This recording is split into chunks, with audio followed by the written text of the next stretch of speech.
तो लगातार इस पूरे मामले को लेकर अपडेट आप तक पहुंचा रहे हमारे सहयोगी कुमार कुंदन भी उसी जगह पर मौजूद हैं, जिसे लेकर के आज सुप्रीम कोर्ट में सुनवाई होनी है। हल्द्वानी के बनभलपुरा इलाके के मोहम्मद अयूब से हमारे सहयोगी कुमार कुंदन ने बात की।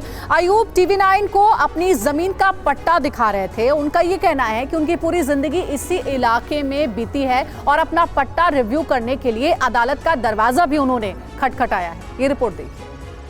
बनभलपुरा में तमाम ऐसे लोग हैं जो काफ़ी पुराने हैं और उनका दावा है कि उनके पास कई सारे सरकारी कागजात भी हैं।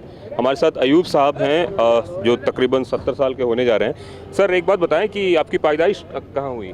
मेरी पैदाइश जो है हल्द्वानी में हुई है। अच्छा। और हमारा दादा और परदादा भी सब हल्द्वानी के थे। हमारा परिवार जो है यहाँ पर 125 साल से रह रहा है। अच्छा।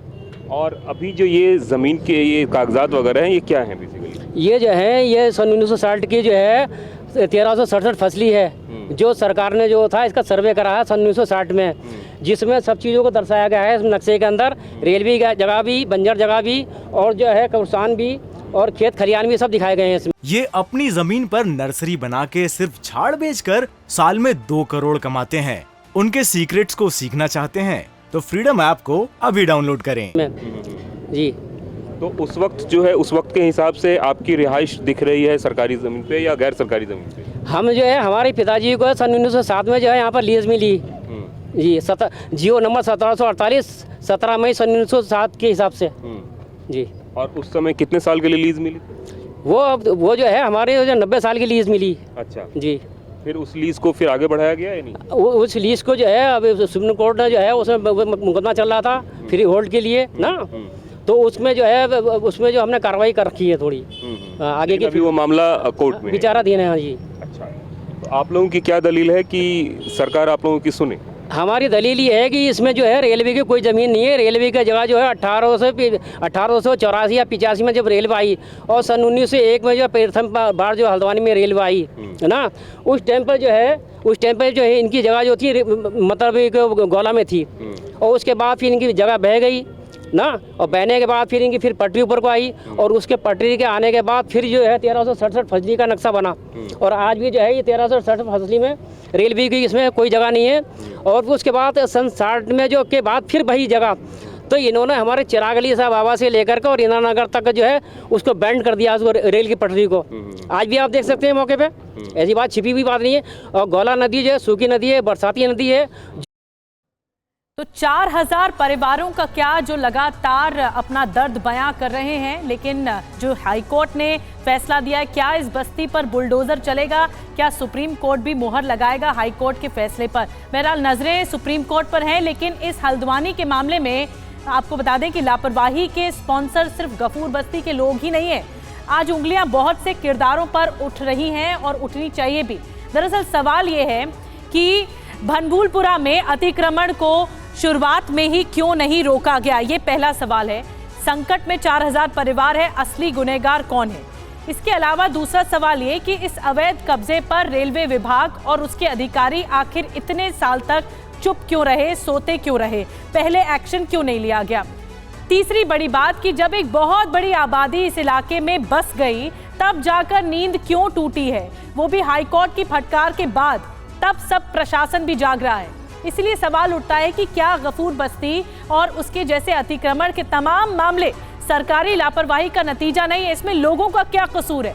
वो तो इतने सालों से रह रहे हैं। क्या गफूर बस्ती पर एक्शन के साथ उन अधिकारियों पर भी एक्शन होगा जिन्होंने पहले इस अतिक्रमण को नजरअंदाज किया?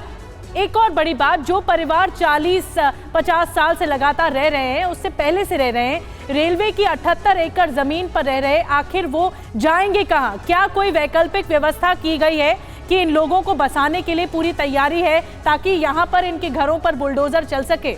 बनभलपुरा में रहने वाले करीब 50,000 लोगों का आखिर होगा क्या इसके बाद?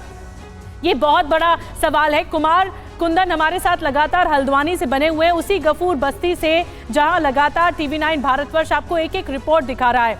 कुमार, ये बहुत एक मूलभूत सवाल है, एक बेसिक सवाल है कि इतने सालों से प्रशासन कर क्या रहा था? अगर हाईकोर्ट की फटकार नहीं पड़ती तो प्रशासन जागता ही नहीं। अब इन लोगों का क्या होगा? क्या कोई वैकल्पिक व्यवस्था है प्रशासन के पास अगर बुलडोजर चल गया इस बस्ती में? और देखिए, कल हमने यहाँ के डिस्ट्रिक्ट मजिस्ट्रेट धीरज गैब्रियल से बात की थी।